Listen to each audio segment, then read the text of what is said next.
प्यारे बच्चों, ग्रेविटेशन हम लोगों ने रिसेंटली कंप्लीट किया है लास्ट लेक्चर में। आज हम लोग कुछ न्यूमेरिकल्स देखते हैं ग्रेविटेशन के, जो कि फॉर्मूलेज हम लोगों ने डिस्कस किए हैं। जैसे कि केपलर्स का जो लॉ है, T square directly proportional to the R cube. जैसे कि न्यूटन्स का लॉ ऑफ ग्रेविटेशन है F is equal to G M M upon R square. इस तरीके से हम लोगों ने कुछ ये कंडीशंस देखी है कि जो एक्सेलेरेशन ड्यू टू ग्रेविटी है वो हाइट के अकॉर्डिंग डिक्रीज होती है, डेप्थ में भी डिक्रीज होती है, लैटिट्यूड के ऊपर भी डिपेंड करती है। तो उन सबको लेके हम लोग कुछ न्यूमेरिकल्स देखते हैं।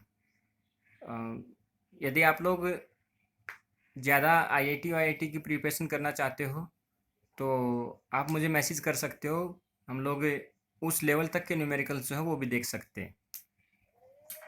एक पहला न्यूमेरिकल्स देखते हैं हम लोग सबसे पहले। तो क्वेश्चन ये दिया गया है कि the distance of the planet Jupiter from the sun is.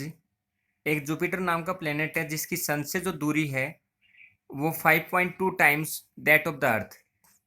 तो जितनी अर्थ की सन से दूरी है, मान लीजिए अर्थ की सन से दूरी है x, तो जो जुपिटर है उसकी दूरी कितनी हो जाएगी 5.2 इंटू में x।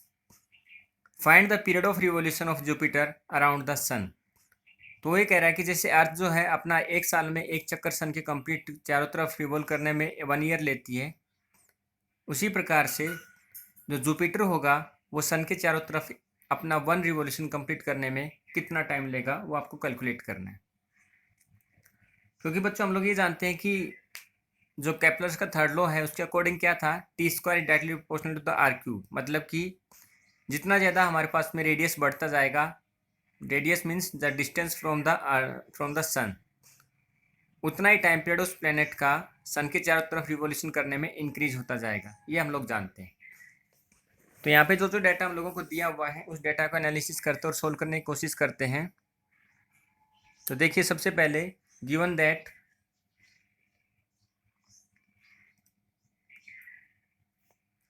रेडियस ऑफ अर्थ जो है यहाँ पे, दैट मीन्स डिस्टेंस जिसको हम लोग बोलेंगे जुपिटर का, वो कितना दिया गया है 5.2 इंटू में रेडियस ऑफ अर्थ। चाहे तो हम लोग इसको x मान के भी सोल्व कर सकते हैं। हम लोगों को निकालना है टाइम पीरियड ऑफ जुपिटर का, कि वो कितने टाइम में अपना 1 रिवोल्यूशन जो है वो सन के चारों तरफ कंप्लीट करेगा। हम लोग ये जानते हैं कि टाइम पीरियड ऑफ अर्थ जो है वो होता है 1 ईयर। तो जो केपलर्स का थर्ड लॉ है उसके अकॉर्डिंग हम लोग ये जानते हैं कि T square is directly proportional to the R cube. तो जिसका हम लोगों को निकालना है वो हम लोग पहले लिख लेते हैं। तो we want to calculate the for Jupiter, तो time period for Jupiter and radius for Jupiter. Similarly time period for Earth and radius for Earth, दोनों को हम लोग आपस में डिवाइड कर देते हैं। तो डिवाइडिंग 1/2,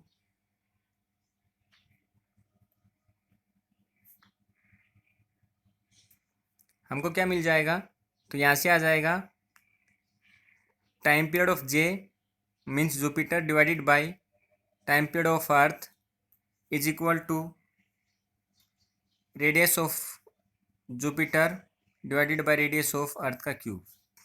इसको जब हम लोग सोल्व करें तो ये आ जाएगा T J upon T E का whole square is equal to R J upon R E का होल क्यूब। ये जब हमारे पास में स्क्वायर है उधर जाएगा तो ये क्या हो जाएगा 1/2।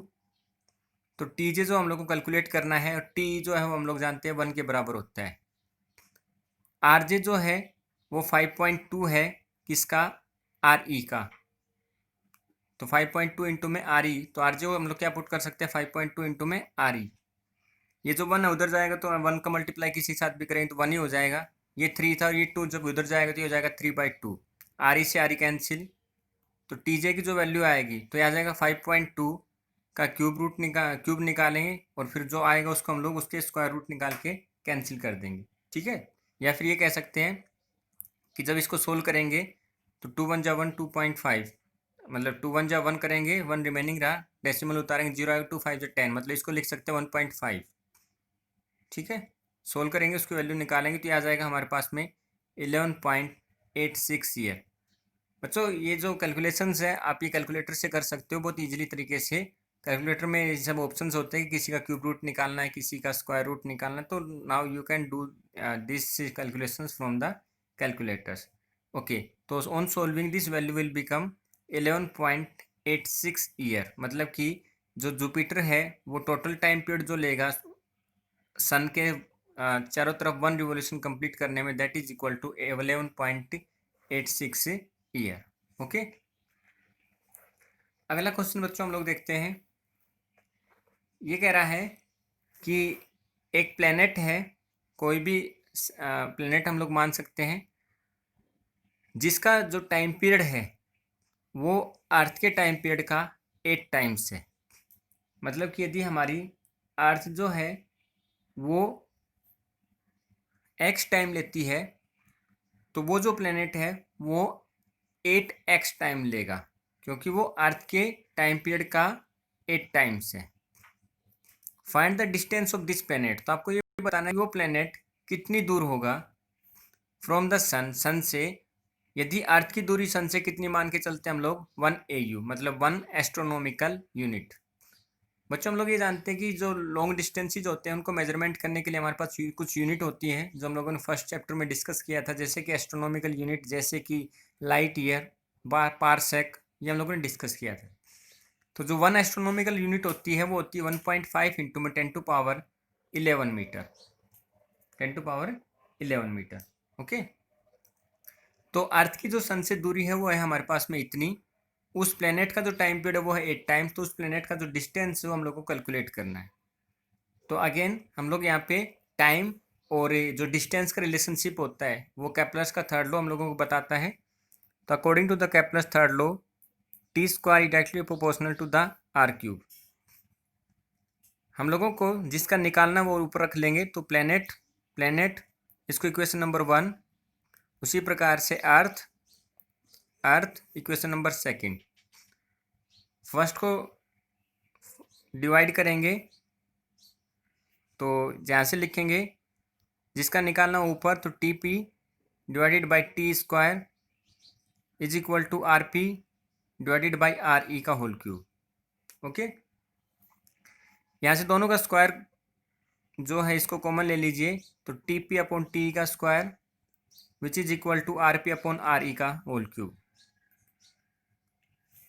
बच्चों हम लोग ये जानते हैं कि जो टी पी अपॉन टी है, तो टाइम पीरियड ऑफ प्लेनेट जो हम लोगों को नहीं पता, लेकिन टाइम पीरियड जो ऑफ अर्थ के रेस्पेक्ट में जो, सॉरी, टाइम पीरियड ऑफ जो यहाँ पे प्लेनेट है हमारे पास में वो हमको दिया हुआ है 8 टाइम्स। ठीक है, तो हम लोग ये लिख सकते हैं कि 8 टाइम्स है किसका, टाइम पीरियड ऑफ अर्थ का divided by time period of earth का होल स्क्वायर।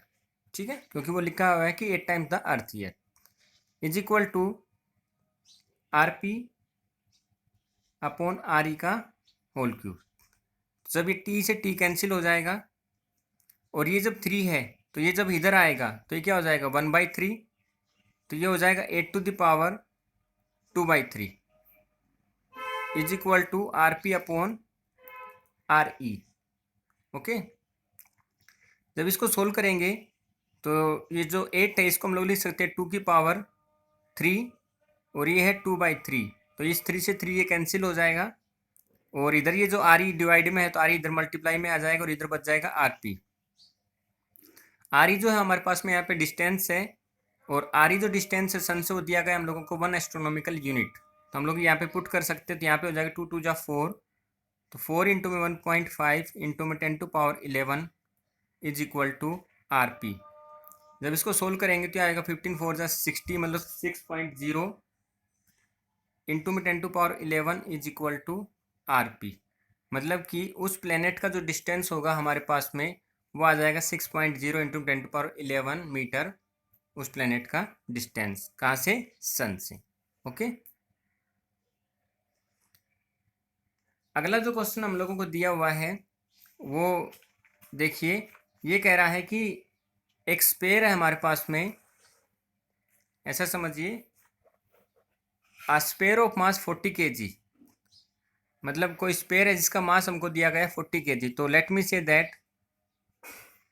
आपको मास दे दिया गया m1 जो कितना है 40 kg, is attracted by A second sphere of mass 50 kg, जो क्या कर रहा है एक दूसरा मास है 50 kg का, उसको अट्रैक्ट कर रहा है। तो इसको ऐसा समझिए कि हमारे पास में एक स्पेयर है और ये हमारे पास एक दूसरा स्पेयर है जिसका मास m1 है और ये m2 है।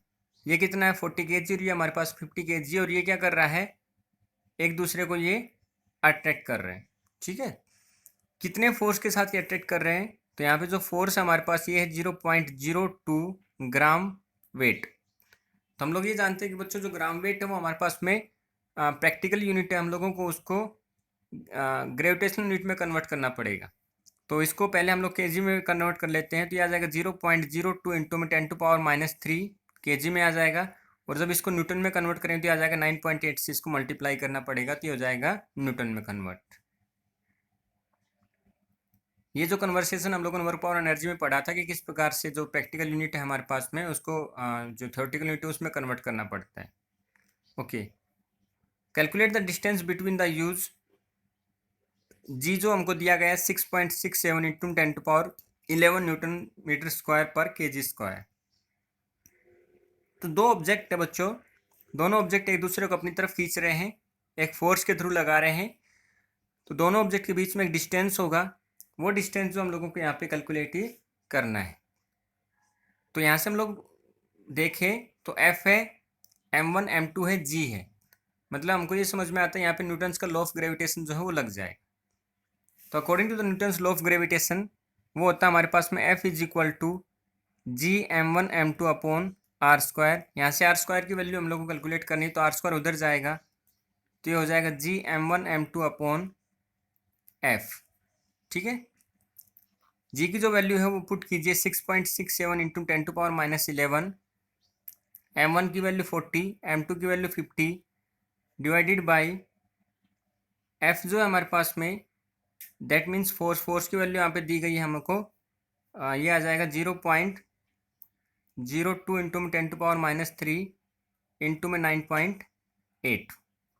ओके, जब यहाँ से इसको सोल्व करेंगे तो ये 10⁻³ ऊपर जाएगा, तो ये ऐसे ही घट जाएगा, 11 में से 3 जाएगा तो यहाँ 8 बच जाएगा माइनस का।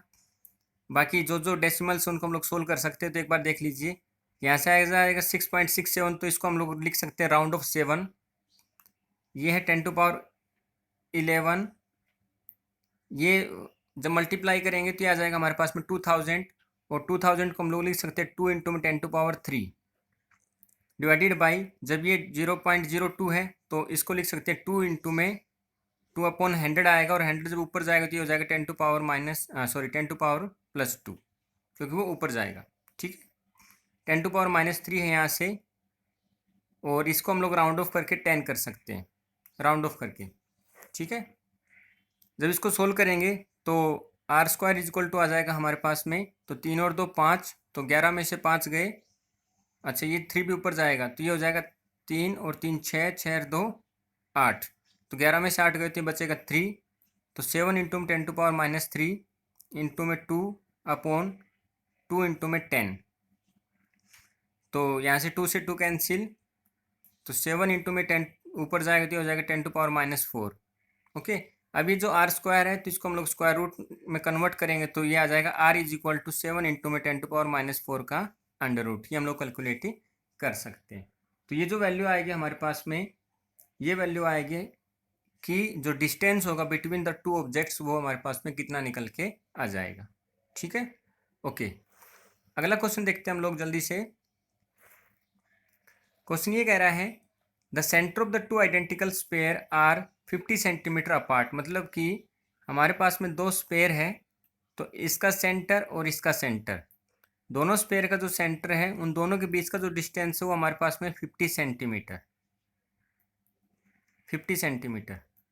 Okay, if the gravitational force between the sphere be 4.0 newton, यदि दोनों के बीच का जो फोर्स की वैल्यू है हमारे पास में मतलब एफ आपको दे दिया गया है 4.0 न्यूटन, तो आर आपको दे दिया गया 50 सेंटीमीटर, इसको हम लोग मीटर में कन्वर्ट कर लेते हैं तो ये आ जाएगा 0.5 मीटर। ओके, उसके बाद में फोर्स जो है वो आपको दे दिया गया है 4.0 newton. Find the mass of each sphere given that G की वैल्यू आपको दे दी गई है 6.67 इंटू में 10⁻11 इंटू में 10⁻−11। ओके, तो यहाँ से एफ है हमारे पास, है आर है हमारे पास में, जी है, और ये दोनों मासिज जो है इनका सेंटर पॉइंट्स हमको दिया गया है, तो दोनों मासिज हम लोग को कैलकुलेट करना है। तो बच्चों यहाँ पे ये नहीं बताया गया कि मासिज का जो वेट है, मतलब वो उतना मेजरमेंट जो है वो यहाँ पे नहीं दिया गया है मासिज का। तो हम लोग मान लेते हैं कि m1 is equal to m2 is equal to किसके बराबर है, m के बराबर। तो फॉर्मूला हम लोग जानते हैं न्यूटन का law of gravitation, g is equal to m1 m2 upon r square. तो यहाँ से m1 m2 इक्वल हो जाएगा, तो ये हो जाएगा g f is equal to G m square upon r square. ये उधर जाएगा तो ये आ जाएगा F R square upon G is equal to M square. तो एफ की वैल्यू पुट कर देते हैं 4 इंटू में आर की वैल्यू हमारे पास में 50, तो ये आ जाएगा 0.5 इंटू में 0.5 मीटर में कन्वर्ट करेंगे तो इसको, और जी की वैल्यू हमारे पास में 6.67 into 10⁻11 is equal to M square. इसको हम लोग राउंड ऑफ कितना लिख सकते हैं, 10⁻11 ये ऊपर जाएगा, ठीक है। 6.67 को हम लोग अप्रोक्सीमेटली 7 लिख सकते हैं। इन दोनों को मल्टीप्लाई करेंगे तो यहाँ से 10⁻2 जो है वो यहाँ से आ जाएगा, मतलब इसको लिख सकते हैं हम लोग मॉडिफाई करके 5 5 25 25 चौके 100, तो 100 इंटू 10⁻2, क्योंकि ये जो वैल्यू आएगी हमारे पास में ये अपॉन 10 आएगा, तो ये आ जाएगा 10⁻2। इसको हम लोग राउंड ऑफ करके लिख सकते हैं 7, और ये जब ऊपर जाएगा तो ये हो जाएगा 10⁻11, ठीक है। तो ये इससे ये हो जाएगा कैंसिल हमारे पास में, तो ये आ जाएगा 10⁻11 upon 7 is equal to M square. और जिस एम स्क्वायर को हम लोग सोल्व कर सकते हैं तो वैल्यू किसकी आ जाएगी, मासिस की वैल्यू हमारे पास निकल के आ जाएगी। ओके, ठीक है। नेक्स्ट वन देखते हैं।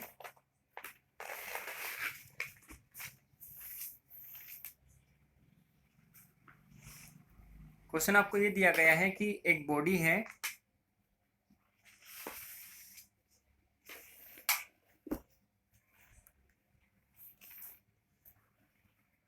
we have given that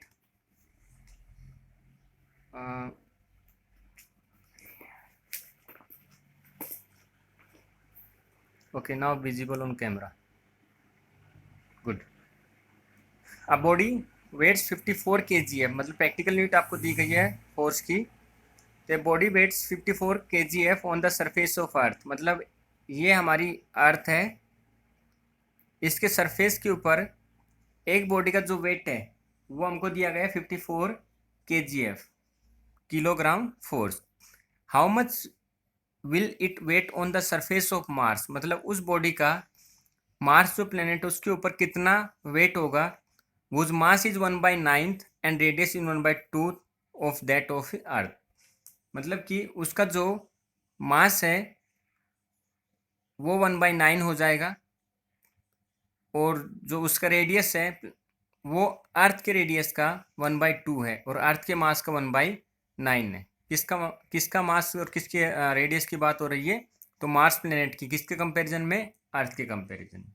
okay, तो हम लोग ये जानते हैं बच्चों कि कोई भी ऑब्जेक्ट जो है उसका वेट कब बनता है, तो वेट होता है हमारे पास में mg के बराबर, मतलब कि m जो है वो हमारे पास में मास होता है। We know that w is equal to होता है mg, m जो है यहाँ पे मास है, और g जो है यहाँ पे एक्सेलरेशन ड्यू टू ग्रेविटी होता है। तो एक्सेलरेशन ड्यू टू ग्रेविटी का जो फॉर्मूला हमारे पास में है,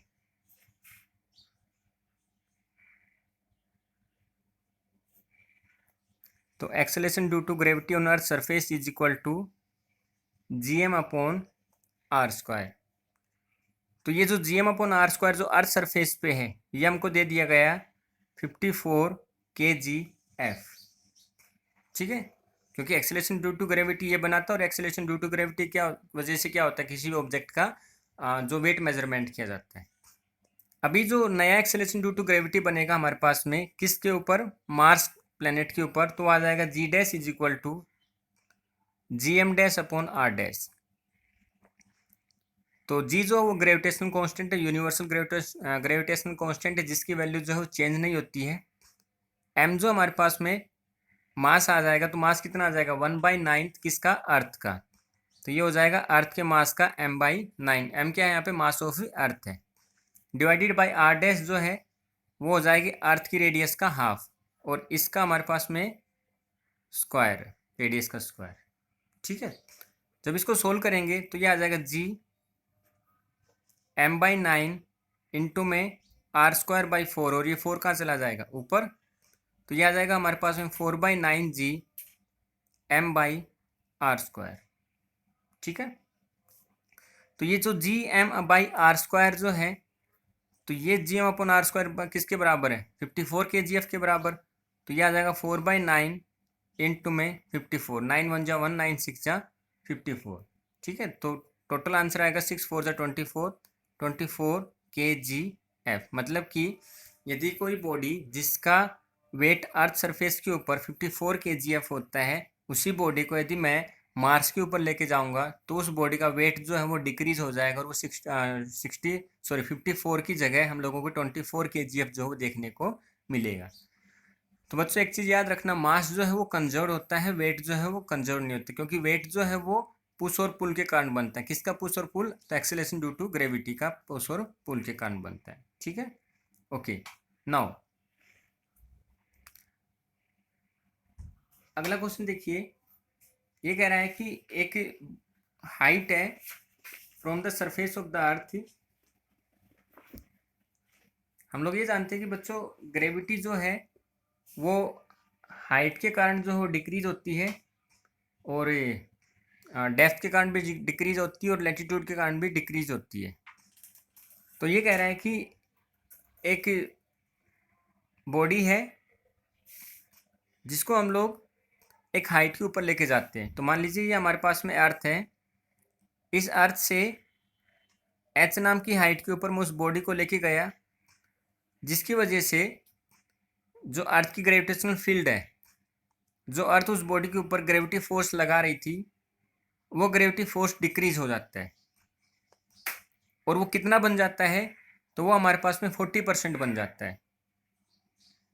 वो हमारे पास में 40% बन जाता है। फिर से, at what height from the surface of earth will the value of G becomes 40% from the value of the earth surface. मतलब कि इस ऑब्जेक्ट को मैं कितनी हाइट पे लेके जाऊं कि इस ऑब्जेक्ट के जो ऊपर लगने वाला ग्रेविटेशनल फोर्स है, इसकी वैल्यू रिड्यूस हो जाए और वो 40% रह जाए।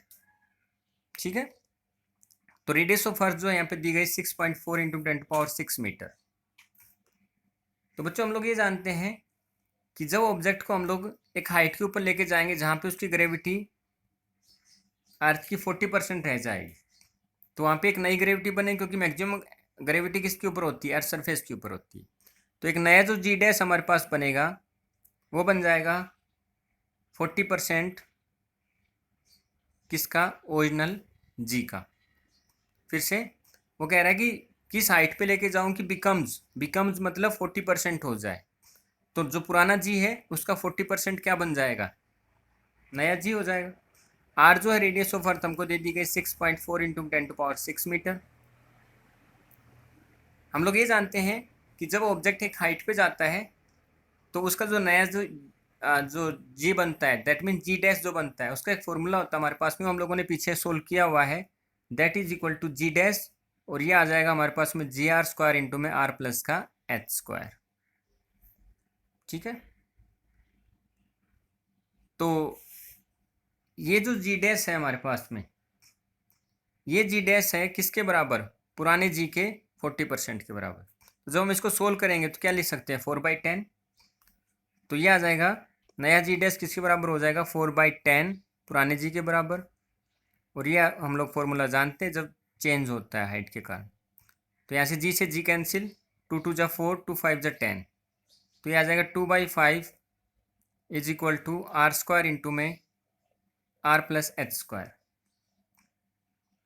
इन दोनों का जो स्क्वायर उसको हम लोग कॉमन लिख सकते हैं। तो ये आ जाएगा 2/5 is equal to R into में R प्लस का H²। ये जब स्क्वायर उधर जाएगा तो ये बन जाएगा अंडर रूट, तो ये आ जाएगा √2 divided by √5 is equal to R into में R प्लस H।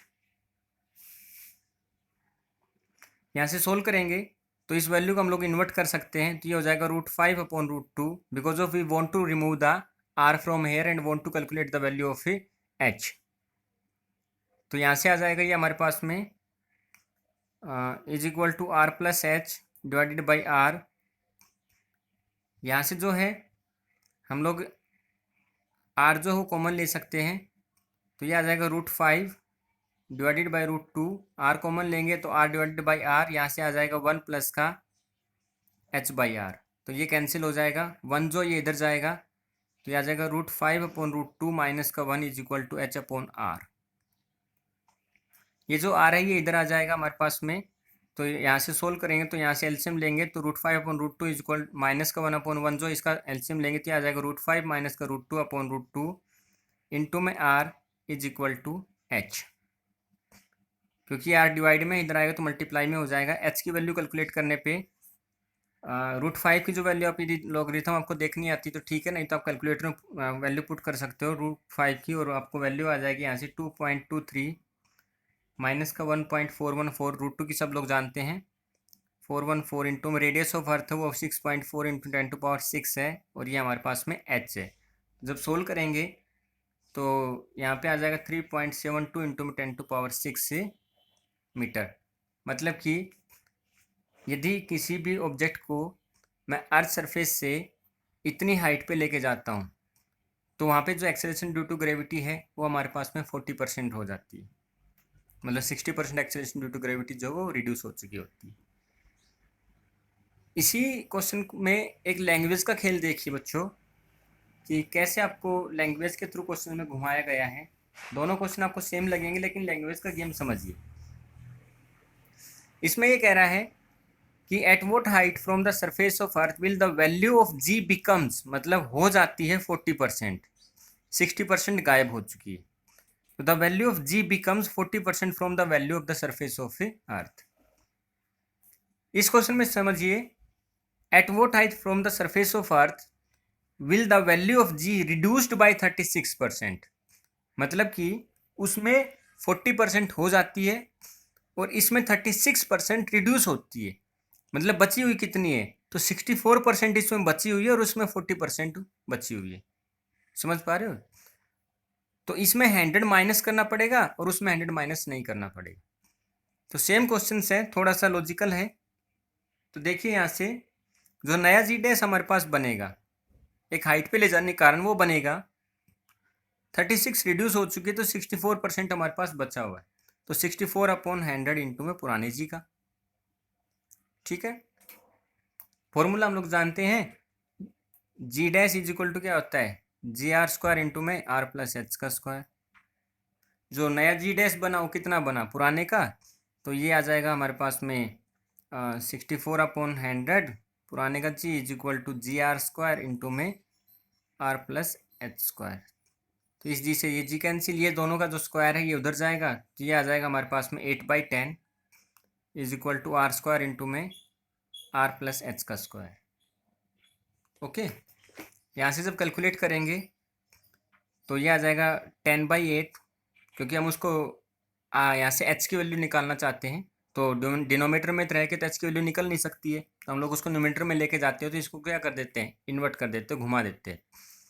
तो ये आ जाएगा R प्लस एच का स्क्वायर डिवाइडेड बाई R²। 10/8 यहाँ से R कॉमन ले लेंगे तो ये बन जाएगा हमारे पास में R plus H divided by R √10/8 is equal to R common लेंगे तो ये बन जाएगा 1 प्लस का h/r और डिवाइडेड बाई r, ये वाला r यहाँ से कैंसिल, तो √10/√8 माइनस का 1 इंटू में r is equal to h। Value जो है वो हम लोग पुट कर सकते हैं यहाँ से, तो √10 की वैल्यू निकाल लेंगे, √8 की वैल्यू निकाल लेंगे और यहाँ से r की वैल्यू पुट कर देंगे, तो ये आ जाएगा हमारे पास में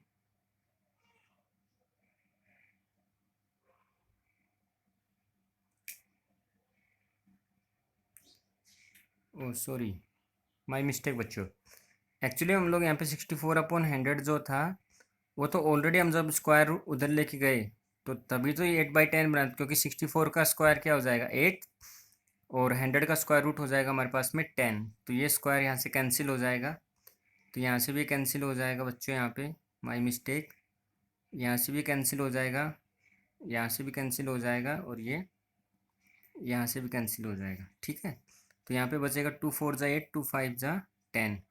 तो यहाँ से आ जाएगा 5/4 माइनस का 1, ओके, इनटू में आर, तो आर कितना हमारे पास में 64 100, और इज इक्वल टू एच। तो यहाँ से बचेगा 4, इधर जाएगा तो 5 - 4 कितना हो जाएगा 1, तो 1/4 इंटू में 64 100 इज इक्वल टू एच। तो यहाँ से आएगा 4 1600। तो एच की जो वैल्यू है बच्चों वो आ जाएगी हमारे पास में 1600 किलोमीटर।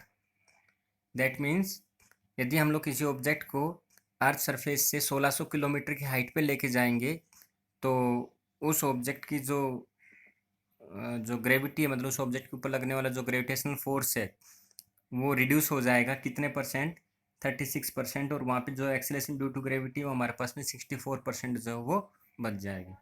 ये माइनर मिस्टेक हो गई यहाँ पे, क्योंकि हम लोग यहाँ पे 64/100 ऑलरेडी कैलकुलेट किए थे, तभी तो 8/10 आया था। तो यहाँ से स्क्वायर सब कैंसिल कर दीजिए, और फाइनली हम लोगों ने सोल्व किया, तो ये आ जाएगा 1600 किलोमीटर। ठीक है, ओके। तो ये कुछ न्यूमेरिकल्स थे, उम्मीद आपको समझ में आए होंगे। बाकी आप इनको कीजिए, और कुछ दिक्कत आ रही तो आप मुझे मैसेज कर सकते हो। थैंक यू वेरी मच बच्चों, थैंक यू।